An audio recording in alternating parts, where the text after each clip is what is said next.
ನಮಸ್ಕಾರ. ನಾನು ಶಾಲಿನಿ ರಜನೀಶ್, ಮುಖ್ಯ ಕಾರ್ಯದರ್ಶಿ, ಕರ್ನಾಟಕ ಸರ್ಕಾರ. ಇವತ್ತು 1ನೇ ಏಪ್ರಿಲ್. ನಾವು ಬಹಳ ಮುಖ್ಯವಾದಂತ ಒಂದು ಹೆಜ್ಜೆಯನ್ನ ಕಾಲಿಡ್ತಾ ಇದ್ದೀವಿ. ನಮ್ಮ ಸಂವಿಧಾನದಲ್ಲಿ ಲೋಕತಾಂತ್ರಿಕ ವ್ಯವಸ್ಥೆಯಲ್ಲಿ ಜನರಿಗಾಗಿ, ಜನರಿಗೆ, ಜನರಿಂದ ಆಡಳಿತಾತ್ಮಕ ವ್ಯವಸ್ಥೆಯನ್ನ ಮಾಡಬೇಕು ಅಂತ ತಿಳಿಸಲಾಗಿದೆ. ಅದರಂತೆ ನಾವು ಜನರಾಗಿ, ಅಂದ್ರೆ ಸಾರ್ವಜನಿಕ ನಾಗರಿಕರಾಗಿ ನಮ್ಮ ಜವಾಬ್ದಾರಿ ಏನು ಅಂತ ತಿಳ್ಕೊಳ್ಬೇಕು. ಅಧಿಕಾರಗಳ ಬಗ್ಗೆ ನಾವೆಲ್ಲರೂ ತಿಳ್ಕೊಂಡಿರ್ತೀವಿ, ಆದ್ರೆ ಜವಾಬ್ದಾರಿಯು ಅಷ್ಟೇ ಮುಖ್ಯ.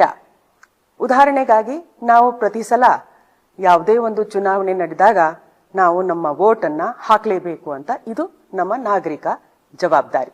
ಅದೇ ರೀತಿ ದಶಕದಲ್ಲಿ ಒಂದು ಸಲ ನಮ್ಮ ದೇಶದಲ್ಲಿ ಒಂದು ಜನಗಣತಿ ವ್ಯವಸ್ಥೆಯಲ್ಲಿ ನಾವು ಸಕ್ರಿಯವಾಗಿ ಪಾಲ್ಗೊಳಿಸುವುದು ಕೂಡ ನಮ್ಮ ಜವಾಬ್ದಾರಿ. ಇದರಿಂದ ನಮಗೆ ಏನ್ ಪ್ರಯೋಜನ ಆಗತ್ತೆ ಅಂತ ಪ್ರಶ್ನೆ ತಮ್ಮ ಮನಸ್ಸಲ್ಲಿ ಉದ್ಭವ ಆಗುತ್ತದೆ. ನಮ್ಮ ಈ ಜನಗಣತಿಯಲ್ಲಿ ನಾವು ಪ್ರತಿಯೊಬ್ಬ ನಾಗರಿಕರ ಮನೆಯ ವಸ್ತುಸ್ಥಿತಿ ಏನು ಅಂತ ಅದರ ಬಗ್ಗೆ ತಿಳ್ಕೊಳ್ತೀವಿ. ಅದ ನಂತರ ಅವರ ಮನೆಯಲ್ಲಿ ಇರ್ತಕ್ಕಂಥ ಎಲ್ಲ ಸದಸ್ಯರ ಬಗ್ಗೆ ಕೂಡ ಮಾಹಿತಿಯನ್ನ ತಿಳ್ಕೊಳ್ತೀವಿ. ಈ ಮಾಹಿತಿ ಬಹಳ ಸುರಕ್ಷಿತವಾಗಿರ್ತದೆ. ಯಾಕೆಂದ್ರೆ ಸೆಕ್ಷನ್ 15 ಸೆನ್ಸಸ್ ಆಕ್ಟ್ ಪ್ರಕಾರ ಈ ಮಾಹಿತಿಯನ್ನು ಯಾರ ಜೊತೆಗೆ ಹಂಚ್ಕೊಳ್ಳಂಗಿಲ್ಲ. ಇದನ್ನ ಗುಪ್ತವಾಗಿ ಇಟ್ಕೊಳ್ಬೇಕಾಗತ್ತೆ. ಇದನ್ನ ಕೇವಲ ಅಭಿವೃದ್ಧಿ ಯೋಜನೆಗಳಿಗಾಗಿ ಅಥವಾ ಸರ್ಕಾರದ ವಿವಿಧ ಅಧಿಕೃತ ಯೋಜನೆಗಳನ್ನ ರೂಪಿಸಲು ಮಾತ್ರ ಉಪಯೋಗಿಸಬೇಕಾಗುತ್ತದೆ. ಈ ಸಲ ಬಹಳ ವಿಶೇಷ ಏನಂತಂದ್ರೆ, ನಾವು ಡಿಜಿಟಲ್ ಸೆನ್ಸಸ್ ಅನ್ನ ಮಾಡಕ್ ಹೊರಟಿದೀವಿ. ಅಂದ್ರೆ ನಾವು ಆನ್ಲೈನ್ ಮೂಲಕ ನಾವು ಈ ಮಾಹಿತಿಯನ್ನ, ಸೆನ್ಸಸ್ ಮಾಹಿತಿಯನ್ನ ತಗೊಳ್ಳಿಕ್ಕೆ ಹೊರಟಿದೀವಿ.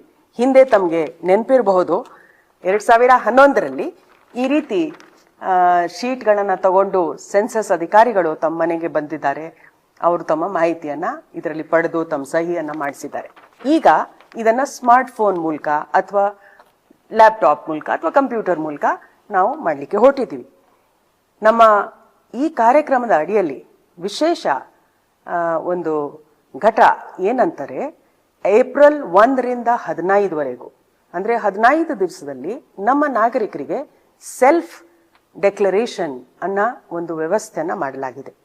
ಇದರಲ್ಲಿ ನಾವು ನಮ್ಮದೇ ಸ್ಮಾರ್ಟ್ ಫೋನ್ ಅನ್ನ, ಲ್ಯಾಪ್ಟಾಪ್ ಅನ್ನ, ಕಂಪ್ಯೂಟರ್ ಅನ್ನ ಉಪಯೋಗಿಸ್ಕೊಂಡು se.census.gov.in ಈ ವೆಬ್ಸೈಟ್ಗೆ ಹೋಗ್ಬಿಟ್ಟು ಕರ್ನಾಟಕ ಸೆಲೆಕ್ಟ್ ಮಾಡಿ ನಮ್ಮ ಮನೆಯ ಅಡ್ರೆಸ್ ಅನ್ನ ಕೊಟ್ಟು ಆ ಮನೆಯ ವಸ್ತುಸ್ಥಿತಿಯ ಬಗ್ಗೆ ವಿವರಣೆಗಳನ್ನ